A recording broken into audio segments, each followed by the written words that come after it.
நீங்க வச்சிருக்க பிலீஃப் நீங்க உருவாக்கலன்னு சொன்னா ஆச்சரியமா இருக்கும்ல. உங்க அப்பா, உங்க அம்மா, இல்ல உங்க ஃப்ரெண்ட்ஸ், உங்க ரிலேட்டிவ்ஸ், இல்ல இந்த சொசைட்டி இவங்க எல்லாரும் உங்களுக்கே தெரியாம உங்க பிரெயினை ப்ரோக்ராம் பண்ணியிருப்பாங்க. இதனால தான் நீங்க இன்ட்ரோவர்ட் ஆகவோ இல்லை புதுசாக ஒரு விஷயத்த ஸ்டார்ட் பண்ணணும்னு நினச்சி அதை பண்ணாமல் இருக்கிறதோ, இது எல்லாமே உங்கள் பிரெயினில் அந்த பர்சன்ஸ் ப்ரோக்ராம் பண்ணனால தான். இந்த ப்ரோக்ராமை எப்படி ரீப்ரோக்ராம் பண்ணுறேன்னு இந்த வீடியோவில் பார்க்கலாம். அப்புறம் நான் எப்படி என் பிரெயினை ரீப்ரோக்ராம் பண்ணி என் லைஃப்பை மாற்றணும்னு சொல்லி இந்த வீடியோவில் நான் சொல்ல போகிறேன். அதுக்கு முன்னாடி நான் ஒரு குட்டி ஸ்டோரி சொல்கிறேன்.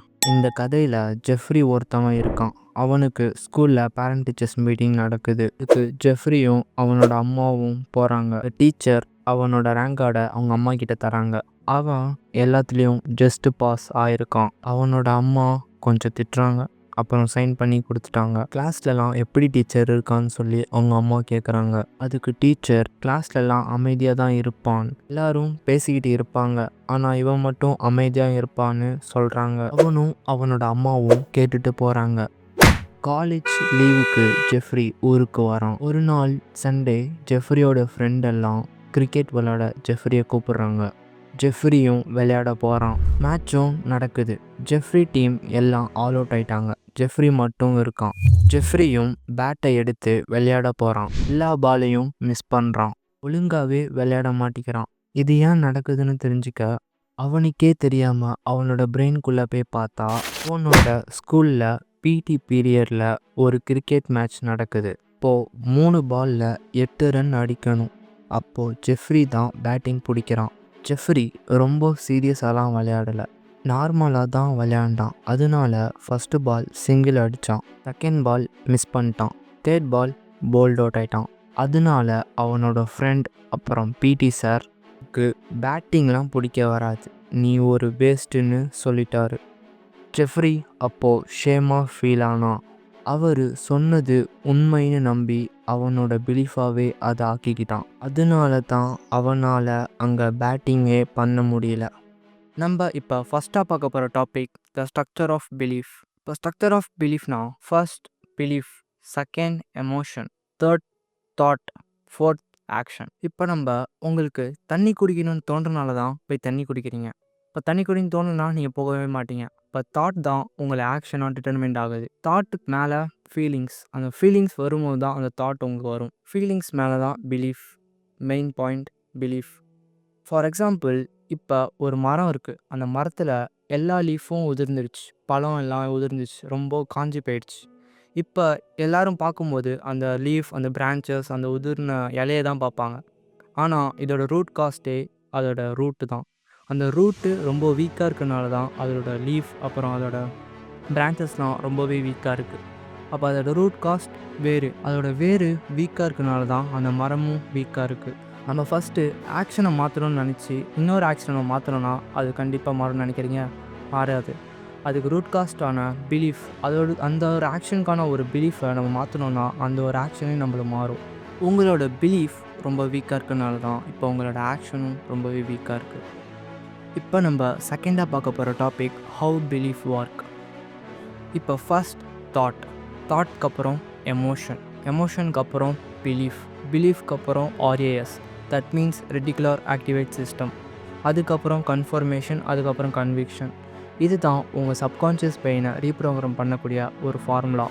ஃபார் எக்ஸாம்பிள், இப்போ உங்களுக்கு மேக்ஸ் வரல, இந்த ஒரு பிலீஃப் நீங்கள் வச்சுருக்கீங்கன்னு வச்சுக்கலாம். ஃபஸ்ட் தாட், இந்த தாட்டில் 2 வகை இருக்குது. ஃபஸ்ட் இன்கமிங் தாட், அப்புறம் அவுட் கோயிங் தாட். இல்லை உங்களோட டீச்சர், உங்கள் அம்மா, இல்லை உங்கள் அப்பா, இல்லை உங்கள் ரிலேட்டிவ்ஸ் இவங்கெல்லாம் ஏதாச்சும் சொல்லியிருக்கலாம், நீ மேக்ஸ் வராது, உனக்கு மேக்ஸ் வராது, நீ ஒழுங்காக மேக்ஸ் போட மாட்ட, இப்படி சொல்லும்போது இந்த தாட் தான் இன்கமிங் தாட். இந்த தாட் உங்களுக்கு இன்கமிங் தாட் உள்ளே வரும்போது நீங்கள் அதுக்கு எமோஷன் ரியாக்ஷன் கொடுப்பீங்க. தட் மீன்ஸ் எமோஷன் சார்ஜ் அது கொடுப்பீங்க. அது எதுவாக இருக்கலாம்னா ஷேமாக ஃபீல் பண்ணியிருப்பீங்க, ஃபியராக ஃபீல் பண்ணியிருப்பீங்க, அப்புறமேட்டு ஹோப்லெஸ்ஸாக ஃபீல் பண்ணியிருப்பீங்க. இந்த மாதிரி அந்த தாட்டுக்கு நீங்கள் எமோஷன் சார்ஜ் கொடுக்க அந்த தாட்டு உங்களை பிலீஃபாக ஆகிடும். ஆனால் இந்த பிலீஃப் கொஞ்சம் டெம்பரவரியாக தான் இருக்கும். அடுத்தது தான் ஆர்ஏஎஸ், அது ஆக்டிவேட் ஆக ஆரம்பிச்சிடும். That means reticular activate system. அது எப்படி உங்களுக்கு ஆக்டிவேட் ஆகும்னா, இந்த ஆர்ஏஎஸ் எப்படி ஆக்டிவேட் ஆகும்னா, நீங்கள் இப்போ இந்த ஒரு பிலீஃப் வச்சுருக்கீங்க, எனக்கு மேக்ஸ் வராது. இப்போ எனக்கு மேக்ஸ் வராதுன்ற இந்த பிலீஃபு, இந்த ஆர்ஏஎஸ் எப்படி ஆக்டிவேட் ஆகும்னா, இப்போ நீங்கள் எந்த விஷயத்தில் நீங்கள் ரொம்ப தப்பாவோ இல்லை ஏதாச்சும் ஒரு விஷயத்தை தப்பு பண்ணிட்டீங்களோ அந்த விஷயத்த மட்டும் தான் இது கரெக்டாக பார்க்கும். ஆனால் இது வந்து கான்ஷியஸாக நடக்காது. இது வந்து அன்கான்ஷியஸாக நடக்கும். லைக் இப்போ நீங்கள் ஒரு டார்ச் எடுத்து அந்த டார்ச்சை நீங்கள் அடிச்சிங்கன்னா அது எங்கே எங்கே அந்த லைட் போதோ அந்த இடம் மட்டும்தான் உங்களுக்கு அந்த வெளிச்சம் தெரியும். அதே மாதிரியே இதுவும் நீங்கள் எந்த விஷயத்தில் தப்பு பண்ணுறீங்களோ கரெக்டாக அந்த விஷயத்த மட்டும் இதை பார்க்கும். குதிரைக்கு எப்படி கடிவாளம் கட்டுற மாதிரி ஒரே விஷயத்த பார்க்குமோ இந்த பிலீஃப்க்கு தேவையான அந்த விஷயத்த மட்டும்தான் இது பார்க்கும். ஃபார் எக்ஸாம்பிள் நீங்கள் ஒரு சம் எடுக்கிறீங்க, அந்த சம்மு ஏதாச்சும் ஒரு விஷயத்தில் நீங்கள் தப்பாயிட்டீங்க, ஏதோ ஒரு பாயிண்ட் மிஸ் ஆயிடுச்சு, அதை மட்டும் தான் இது பார்க்கும். அதை பார்த்து இந்த பிலீஃபை இது வந்து கன்ஃபர்மேஷன் பண்ணும். இந்த கன்ஃபர்மேஷன் இந்த மாதிரி எவிடன்ஸை தேடி தேடி தேடி தேடி அதை கலெக்ட் பண்ணிக்கிட்டே இருக்கும். கலெக்ட் பண்ணிக்கிட்டே இருக்கும்போது இந்த ஒரு பிலீஃப் உண்மைன்னு சொல்லி இது கன்ஃபார்ம் பண்ணிடும். இந்த மாதிரி தான் ஒரு பிலீஃப் ஒர்க் ஆகுது. இந்த மாதிரி சைக்கிளாக போயிட்டே இருக்கிறதுனால அந்த பிலீஃப் ரொம்பவே ஸ்ட்ராங் ஆகிடும். இந்த மாதிரி பிலீஃப் ரொம்பவே ஸ்ட்ராங் ஆகிடுச்சுன்னா அதுக்கப்புறம் நீங்கள் எந்த ஒரு சம் எடுத்தாலும் நீங்கள் தப்பாக தான் போடுவீங்க. ஃபார் எக்ஸாம்பிள், தளபதி நடித்தா எப்பயுமே நல்லா தான் நடிப்பாருன்னு சொல்லி ஒருத்தவனுக்கு பிலீஃப் இருக்குன்னு வச்சுக்கலாம். சப்போஸ் அந்த படம் நல்லாவே இல்லைனாலும் அவனோட ஃப்ரெண்டு இந்த படம் நல்லாவே இல்லைன்னு சொன்னாலும் தளபதி கூலிங் கிளாஸ் போட்டு வந்தார்ல அதுவே போதுண்டான்னு சொல்லுவான். ஏன்னா அவனோட ஆர்ஏஎஸ் அந்த தளபதி எந்த சீனில் அழகாக நடிச்சிருக்காரோ அதை மட்டும்தான் தேடுவான், அதை மட்டும்தான் சொல்லுவான்.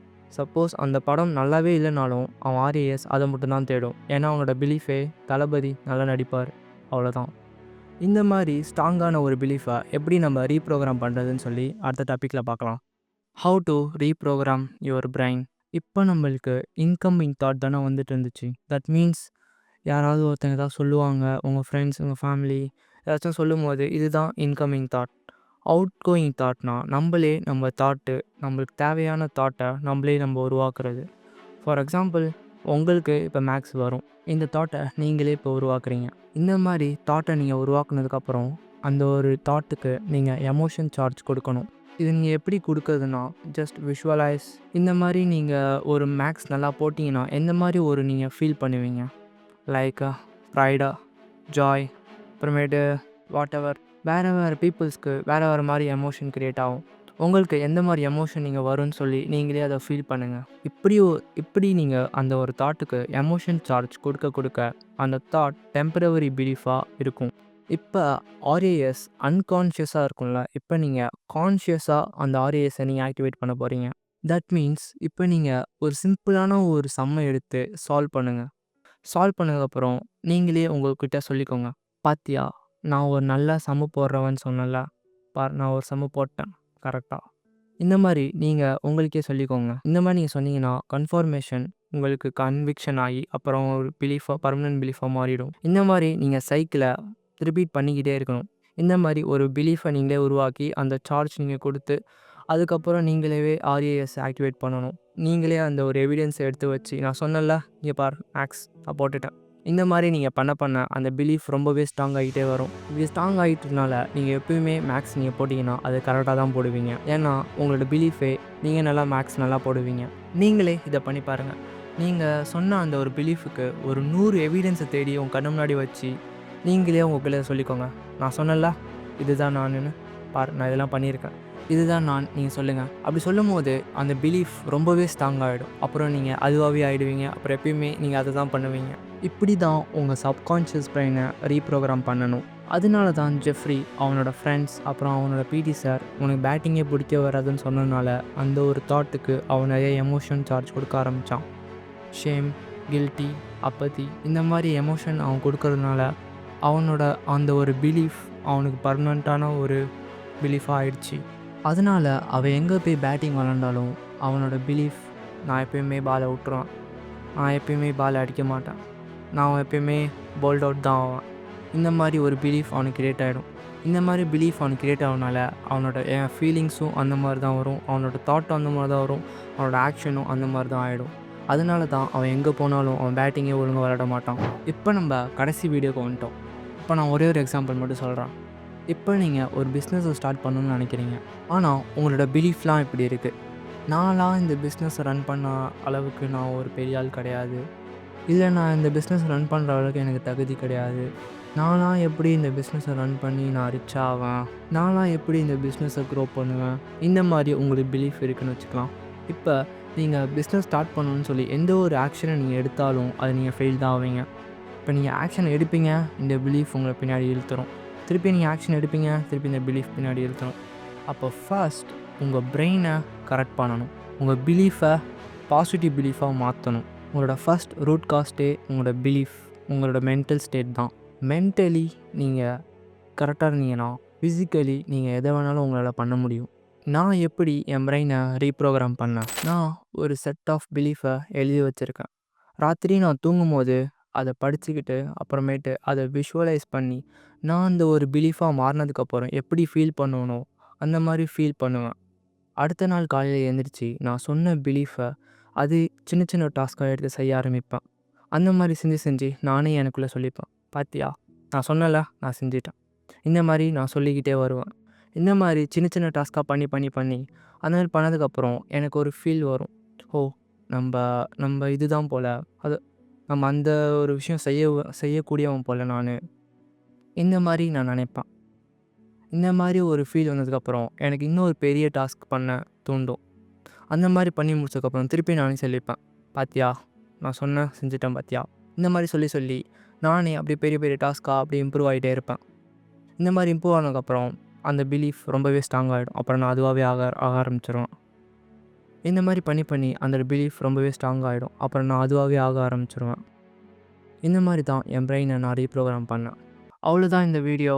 இந்த வீடியோ உங்களுக்கு பிடிச்சிருந்தா லைக் பண்ணுங்கள், அப்புறமே சப்ஸ்கிரைப் பண்ணுங்கள். அப்புறம் நான் உங்களை அடுத்த வீடியோவில் பார்க்குறேன். அதுக்கு முன்னாடி நான் உங்கள்கிட்ட இதை சொல்லி முடிக்கிறேன், எப்போவுமே நம்ம தான்.